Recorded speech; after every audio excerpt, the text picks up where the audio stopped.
Hey guys, welcome back to my channel. I'm Ayana, and as you can probably tell from my thumbnail, today is my 100th day being cancer-free. Yay! I'm blessed because I know that a lot of people with any form of sarcoma usually, it's the survival rates are so low. So when you're one of those people, that makes it does something to you. But we all know that with sarcomas, they're so freaking stubborn, and they will come up just out of nowhere and be like, surprise, cancer's back, which really sucks. But I'm not trying to worry about that right now. As of right now, there is no evidence of disease, so I'm just going to keep it at that. That's where we are right now.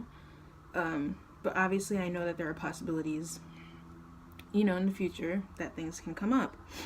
But I do want to touch on something and kind of talk about something that's eating me alive. And these are just my opinions. This is just the way that I feel. This is what my mindset has been. And I just want to be open with people and let them know, that these thoughts, I don't feel like these are bad thoughts. I feel like they're rational in a sense as to, being in such a situation as having cancer or any kind of serious chronic illness. Reached out to somebody that I found here on YouTube who doesn't have the same kind of sarcoma that I have, but they have synovial. No, did I say it right?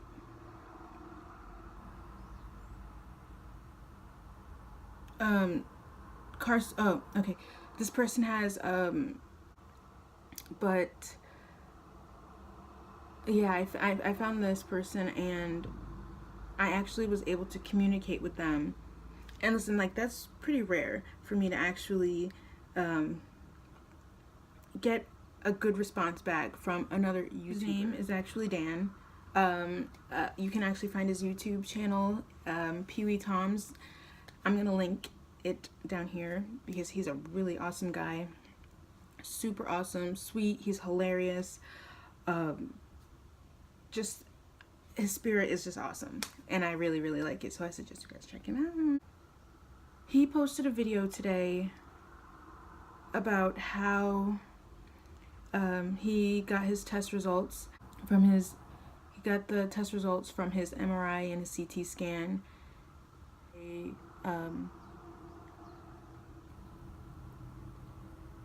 weren't the best. It has, spread like he knew, because we know our bodies way better than these doctors do. We really do. And something, came over me, and I couldn't help but to cry, and not out of pity, but almost out of just guilt. Today I'm celebrating my 100th day, and same day this person got some not so good news. He's in England, and unfortunately his doctors are some buttholes, to be honest, to me. And I feel so bad for them just blowing him off and telling him that there's nothing else that they can do. I was told the same thing when I found out that my cancer was at stage 4, was that there really wasn't anything that they could do besides surgery. And the pazopanib, the Votrian, it's experimental, so it wasn't guaranteed, and I had a 50-50 chance of even getting accepted to the trial. And as you guys know, I'm not a part of the trial anymore, but that's in another video. So yeah, they're telling him that that they don't really know what to do for him anymore. And over there in England, I'm pretty sure weed is illegal all around. I'm pretty sure medically, recreationally, all that stuff. And that is just, that makes no sense. That makes no sense. I just, makes no sense. There was a time where I really didn't think that I was going to make it because I was told my chemo stopped responding. My cancer stopped responding to the chemo, and it was shocking. And after that, there's nothing else that they could have done. So I got my medical marijuana card, and I started using it 24/7, and 2 months after maybe 3 to 4 months after they told me that there really isn't much else that they can do, but keep an eye on the nodules, because all the chemo was doing was keeping the nodules at a smaller size, but they were not making them disappear. So I honestly credit medical marijuana 100%, in all kinds of forms that I could have gotten it at and do get it at. I swear by it, and I really do feel like it helped me to beat this disgusting disease. I shared some information with him about, possibly coming over here and getting help and a second opinion and specialists. Here in Connecticut, in my home state, believe it or not, we have some really well-known oncologists who actually specialize, oncologists and surgeons who specialize in sarcomas. Yale New Haven, they have that. Children's Hospital up in Hartford, they have that, and that's where I'm being treated. So because I am here still,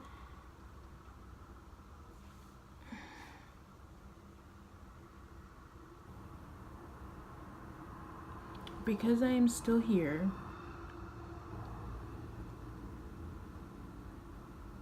it is my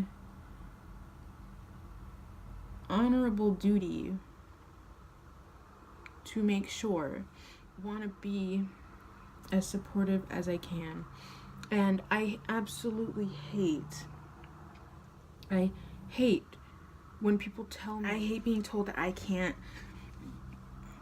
worry or think or feel, whatever somebody else in my situation is going through, and being told your story is different. Yes, I get that my story is different. I really do. I get it. Obviously, I get it. But the fact is, I'm here for something.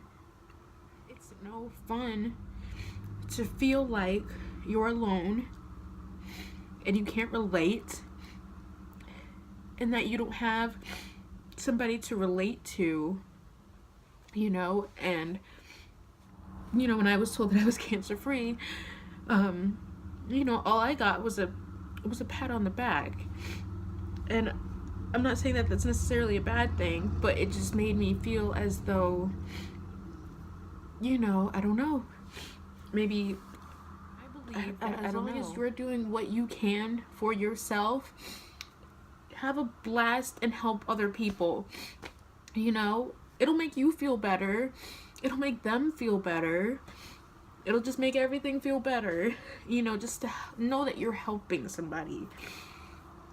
So don't ever let anybody ever tell you to worry about your own illness and not worry about what somebody else is going through. That mindset just does not make sense. Guilt is something that I'm working on. I have a problem with that.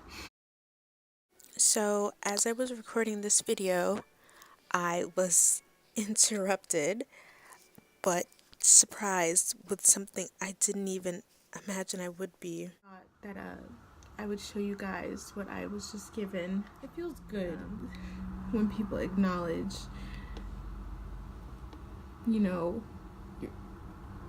what you do. I'm not saying that everybody has to do it, but